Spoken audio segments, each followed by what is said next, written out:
এক ধাক্কায় 3 মাসের বাচ্চাটার হাত পা গজায় নেই এখনো ঠিক মতো, এক ধাক্কায়, এক ভূকম্পনে, এক কাঁপুনির চোটে পেটের সব বাচ্চাগুলো খালাস হয়ে যাবে ডাক্তার ছাড়া, ইনজেকশন ছাড়া।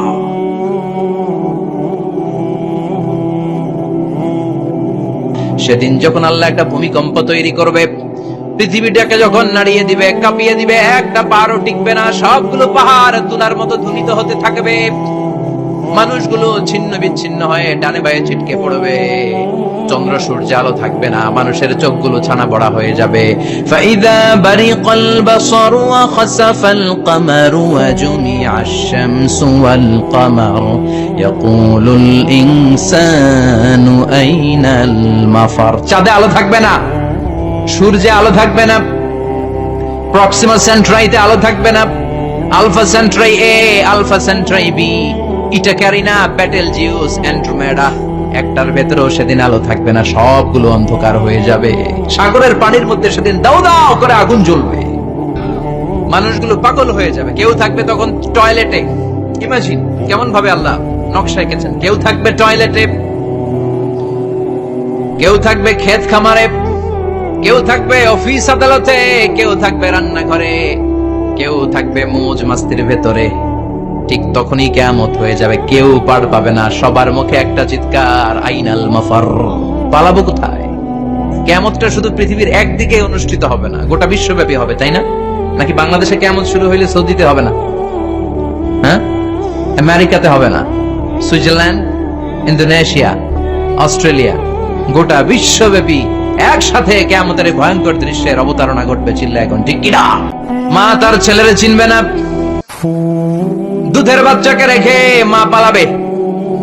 দুধের বাচ্চা, যে বাচ্চা দুধ খায়, ব্রেস্ট ফিডিং বেবি, এই বাচ্চারা দেখে মা কোনো দিকে যায়, ডানে বায়ে কোথাও সরতে চায় না, ব্যথানি পায়, কষ্টনি পায়। এই দুধের বাচ্চাটারে ধাক্কা মেরে মা দিবে দৌড়। তাহলে কি ভয়ঙ্কর ঘটনা সেদিন ঘটবে। 3 মাসের 4 মাসের পেটের ভেতরে অপরিপক্ক বাচ্চা, এখনো পরিপূর্ণ হয় নাই, হাত পা ভালোভাবে গজায় নাই, ছোট্ট একটা গোশতের টুকরা। হসপিটালে এরকম যতগুলো নারী থাকবে, কিয়ামতের ভীতিকর অবস্থা দেখে মুহূর্তের মধ্যে সব অপরিপক্ক বাচ্চাগুলো ডেলিভারি হয়ে যাবে। এক ধাক্কায় 3 মাসের বাচ্চাটার হাত পা গজায় নেই এখনো ঠিক মতো, এক ধাক্কায়, এক ভূকম্পনে, এক কাঁপুনির চোটে পেটের সব বাচ্চাগুলো খালাস হয়ে যাবে ডাক্তার ছাড়া, ইনজেকশন ছাড়া। আল্লাহ বললেন সেদিনটার নাম হলো আল কারিআহ। মাল ওয়া মা আদরাকা মাল ইয়াউমা ইয়াকুনুন নাসু কাল ফারাশিল মাবথুস, মানুষগুলো নিক্ষিপ্ত হবে। ওয়া তাকুনুল জিবালু কাল আহিনিল মানফুশ, পাহাড়গুলো তুলার মতো ধ্বনিত হতে থাকবে।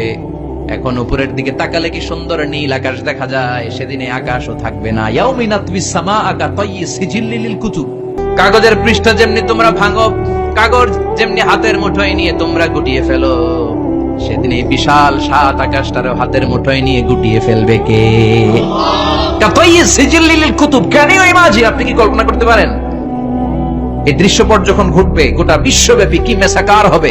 স্যাটেলাইট চ্যানেলগুলো ভেঙে দুমড়ে মুচড়ে পড়বে, পৃথিবীর যত বড় বড় টাওয়ার গুলো আছে ভেঙে আবাসিক এলাকার উপর পড়বে, পাহাড়গুলো ভেঙে খান খান, সাগরের পানির ভেতরে দাউ দাউ করে আগুন জ্বলবে। বুর্জ আল খলিফা, পৃথিবীর সবচেয়ে উঁচু টাওয়ার, ওইটার তো কিছু হবে না, ওই দিন ভেঙে খান খান হয়ে যাবে, ভেঙে টুকরা টুকরা হয়ে যাবে। এবার আমি যখন হজে গিয়েছিলাম, জেদ্দা এয়ারপোর্টে নেমে মক্কা যাচ্ছি প্রথমে উমরার জন্য, তখন বাঁ দিকে অনেক দূরে দেখতে পেলাম কিংডম টাওয়ার। এটার কাজ চলতেছে, আগামী বছর, এই বছর অথবা আগামী বছর এটা খুলে দিবে। এটা বুর্জ আল খলিফা থেকে আরো উঁচু। বুর্জ আল খলিফা 818 মিটার উঁচু, আর এই কিংডম টাওয়ার 1000 মিটার উঁচু, মানে 1 কিলোমিটার উঁচু। কিয়ামতের ওই ঝাঁকুনি আর ভূমিকম্পের সময় এগুলো টিকবে একটাও? আরো যে টাওয়ার গুলো আছে, Shanghai tower, Taipei 101, Petronas twin tower, বাংলাদেশের 40, 50, 60 তালাগুলা টিকবে? আমাদের কুমিল্লা শহর তো এখন টাওয়ারের শহর হয়ে গেছে। একটা বড় ছাদের উপর থেকে কুমিল্লা শহরের দিকে তাকালে এটা কি কুমিল্লা না উত্তরা বুঝাই যায় না। এই টাওয়ার গুলো একটাও টিকবে? আওয়াজ করে বলেন টিকবে? সে কথাই আল্লাহ বললেন, আল কারিআতু মাল কারিআতু ওয়া মা আদরাকা মাল কারিআ ইয়াউমা ইয়াকুনুন নাসু কাল ফারাশিল মাবথুস ওয়া তাকুনুল জিবালু কাল আহিনিল মানফুশ। কি দৃশ্য আল্লাহ আঁকলেন! প্রথমে একটা সাইরেন দেয়া হবে, দেয়ার সাথে সাথে ভেঙে চুরে সব সারখার মানুষগুলো পাগলের মতো দৌড়াবে। ওমা হুম বিসুকারা ওয়ালাকিন্না আযাবাল্লাহি শাদীদ।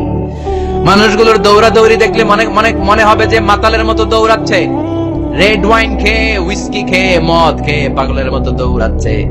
আসলে মদ খায় নাই, হুইস্কিও খায় নাই। সেদিন আল্লাহর আযাব এত ভয়ঙ্কর হবে, মানুষগুলো সব হয়রান হয়ে যাবে। মানুষগুলো পাগলের মতো দৌড়াবে। সাগরের পানিতে দাউ দাউ করে আগুন, স্যাটেলাইট ভেঙে খান খান, বিল্ডিং গুলো ভেঙে ভেঙে পড়ছে, পাহাড়গুলো ধ্বনিত হচ্ছে, গোটা বিশ্বব্যাপী বিকট আওয়াজ। পৃথিবীর যখন ঠিক এইরকম অবস্থা, আল্লাহ তাআলা ইসরাফিলকে বলবে, ইসরাফিল, 3টা ফুৎকার দেওয়ার জন্য তোকে তৈরি করেছি, এবার দ্বিতীয় ফুৎকারটা দে। তাকে ফুৎকার দিতে হবে মোট কয়টা? আরো জোরে বলেন। সে কেবল একটা দিয়েছে, এবার দ্বিতীয় ফুৎকার দিবে। দ্বিতীয় ফুৎকার যখন সে দিবে, মুহূর্তের মধ্যে পৃথিবীর মধ্যে যত মানুষ আছে সবগুলো মরতে শুরু করবে। একটার পর একটা মালাকুল মাউত রূহ কবজ করতে শুরু করবে। মরবেন না শুধু একজন, চিল্লায় বলেন তিনি কে? কুল্লু মান আলাইহা ফানি ওয়া ইয়াবকা ওয়াজহু রাব্বিকা যুল জালালি ওয়াল ইকরাম ফাবিআইয়ি আলাই রাব্বিকুমা তুকাল্লিবান। পৃথিবীর মধ্যে যা যা তোমরা দেখো সব হয়ে যাবে ফান। সব কি? ফান। আমরা বলি না ফানা ফানা, বলি ফানা ফানা হয়ে যাবে, কিছু থাকবে না, থাকবে একজন। চিল্লায় বলেন যিনি কে? এজন্য সব সময় আল্লাহর কাছে কামনা করবেন, আল্লাহ তুমি ঈমানের মরণ দাও। পড়ে না আমিন। ও আল্লাহ তুমি আমাদেরকে শাহাদাতের মরণ দাও। পড়ে না আমিন। আমাকে শহীদ করে সেই মিছিলে শামিল করে নিও, যে মিছিলের নেতা মীর হামজা খোবায়েবে খাব্বাব আল্লাহর কাছে ছিল অতি প্রিয়। শামিল করে নিও আমাকে শহীদ করে সেই মিছিলে শামিল করে নিও। পড়েন আমিন। বিষ্ণুবী বলেন শাহাদাতের তামান্না নিয়ে যদি, অন্তরে শাহাদাতের ইচ্ছা নিয়ে যদি, শাহাদাতের তামান্না নিয়ে যদি কেউ বিছানার মধ্যে ডায়রিয়া রোগে আক্রান্ত হয়েও মারা যায়, হার্ট অ্যাটাক করেও মারা যায়, স্ট্রোক করেও যদি মারা যায়, কিন্তু অন্তরে যদি শাহাদাতের তামান্না থাকে, কিয়ামতের ময়দানে শহীদদের সাথে তারে দাঁড় করাবে কে? ঈমানের পথে অবিচল থেকে আমার মরণ যেন হয়। পড়েন আমিন। আমার সাথে সাথে বলেন, ঈমানের পথে অবিচল থেকে আমার মরণ যেন হয়। তোমারই কাছে মিনতি আমার, তোমারই কাছে মিনতি আমার, মহামহিম দয়াময়। ঈমানের পথে অবিচল থেকে আমার মরণ যেন হয়। পড়েন আমিন। ঈমানের মৃত্যু এক আল্লাহ ছাড়া কেউ দিতে পারে না, শাহাদাতের মৃত্যু আল্লাহ ছাড়া কেউ দিতে পারে না। এজন্য আখের যদি ভালো হয়, সব ভালো তার, শেষ ভালো যার। বিশ্বনবী দোয়া করতেন, আল্লাহুম্মা রযুকনা হুসনাল খাওয়াতিম, আল্লাহুম্মা রযুকনা হুসনাল খাওয়াতিম। প্রতিদিন সব সময় নামাজের পরে পড়বেন, আল্লাহুম্মা রযুকনা হুসনাল খাওয়াতিম, আল্লাহুম্মা রযুকনা হুসনাল খাওয়াতিম। আল্লাহ আমাদের শেষটাকে ভালো করো, আমাদের শেষটাকে তুমি ঈমানের উপর করো। পড়েন আমিন। অনেক আল্লাহওয়ালা নামাজি শেষ জীবনে মুরতাদ হয়ে যায়, নাস্তিক হয়ে যায়, আছে না নাই? মুফাসসির ইসলামের নাম শুনছেন? অনেক ইসলামের বয়ান দিত লোকটা শুরু থেকে আমি তাকে চিনতাম। অনেক ইসলামের বয়ান করতো, ইসলামের পক্ষে এসে অনলাইনে কথা বলতো, আস্তে আস্তে আস্তে আস্তে নাস্তিক হয়ে গেছে। এজন্য বিশ্বনবী বলতেন, আল্লাহুম্মা রযুকনা হুসনাল খাওয়াতিম, আল্লাহ শেষটা আমার ভালো করো, আমার শেষটা যেন কালিমাতুত তাইয়্যিবা লা ইলাহা ইল্লাল্লাহর উপর হয়, আমার শেষটা যেন ঈমানের উপর হয়। পড়েন আমিন। এক সাহাবা জিহাদের ময়দানে, বুখারীর বর্ণনা, যুদ্ধের ময়দানে সে সামনে যাই পাচ্ছে, লা তাজিদু শাযা ওয়ালা ফাযা ইল্লা ইয়াকতুলু বিসাইফি, বিশাল তলোয়ার নিয়ে আল্লাহু আকবার বলে বলে কাফের আর মুশরিকের বাচ্চাগুলোরে কচুকাটা করছে। সাহাবীরা দেখে পেছন থেকে বাহবা দেয়, নবীর কাছে এসে খোঁজ খবর দেয়, ও নবী দেখেন আপনার সাহাবী দিন কায়েমের আন্দোলনে কালিমার পতাকাটারে জমিনের বুকে পতপত করে ওড়ানোর জন্য কেমন করে যুদ্ধের ময়দানে, জিহাদের ময়দানে কাফের আর মুশরিকদেরকে কচুকাটা করছে। নবী দেখেন আজকে জিহাদের ময়দানে যুদ্ধের সব সওয়াব আল্লাহ এই সাহাবীরই দিয়ে দিবে। বিশ্বনবী বললেন হুয়া ফিন্নার, সে জাহান্নামে যাবে। সাহাবীরা তো অবাক, জীবন বাজি রেখে তলোয়ার নিয়ে কাফেরদের সাথে যুদ্ধে ময়দানের মধ্যে লিপ্ত, একটার পর একটা কাফের গুলোরে হত্যা করে জাহান্নামের মেহমান করে পাঠিয়ে দিচ্ছে। এই লোকটা কেমন করে জাহান্নামী হয়? বিশ্বনবী বললেন হুয়া ফিন নার, এই লোকটা জাহান্নামে যাবে, এরে কেউ বাঁচাতে পারবে না, জাহান্নামী। এক সাহাবী মনে মনে বলল এই লোকটা কেমন করে জাহান্নামী হয়, আমি তার পেছনে পেছনে দেখবো তার শেষ পর্যন্ত কি ঘটে, কারণ নবী যা বলে এটা তো কোনোদিন মিথ্যা হতে পারে।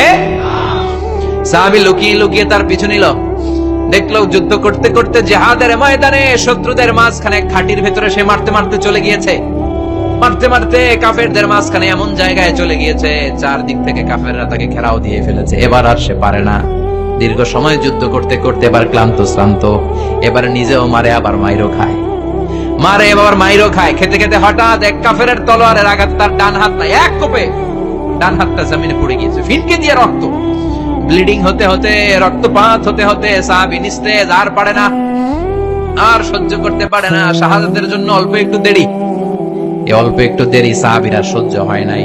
ওই সাহাবী নিজের তলোয়ারটা জমিনের মধ্যে গেড়ে তলোয়ারের উপরে চাপিয়ে পড়েছে, তলোয়ারের এক মাথা পেটের এইখান দিয়ে ঢুকে পিঠের ওই পাশ দিয়ে বের হয়েছে। যে সাহাবী পেছন থেকে ফলো করেছে সে বলে আশহাদু আন্না মুহাম্মাদ রাসূলুল্লাহ, আল্লাহু আকবার। দৌড়ে এসে নবীর কাছে বলে ও নবী, আপনি যে নবী, শেষ নবী, আখিরি জামানার পয়গম্বর, আপনি যে বিশ্ব নবী, কোনো সন্দেহ নাই, আমি নিজ চোখে চাক্ষুষ দেখে এসেছি আপনার ওই সাহাবা আত্মহত্যা করে দুনিয়া থেকে বিদায় হয়েছে। এজন্য শেষরা কার শেষটা কিভাবে যায় আমরা জানি, এজন্য আল্লাহর কাছে আমরা ফরিয়াদ করি আমাদের মৃত্যু যেন ঈমানের মৃত্যু হয়। আমিন পড়েন, আর জোরে পড়েন আমিন। দ্বিতীয় ফুৎকার দেওয়ার সাথে সাথে আল্লাহ মালাকুল মাউতকে বলবে ও মালাকুল মাউত, পৃথিবীর সব মানুষগুলোর রূহ কবজ কর। সব মানুষের রূহ কবজ হয়ে যাবে, সব জিনদের রূহ কবজ কর, সব জিনদের রূহ কবজ হয়ে যাবে।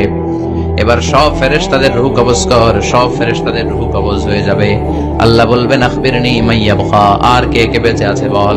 মালাকুল মাউত বলবে আল্লাহ মানুষগুলো সব শেষ, জিনগুলো শেষ, ফেরেশতাগুলো শেষ,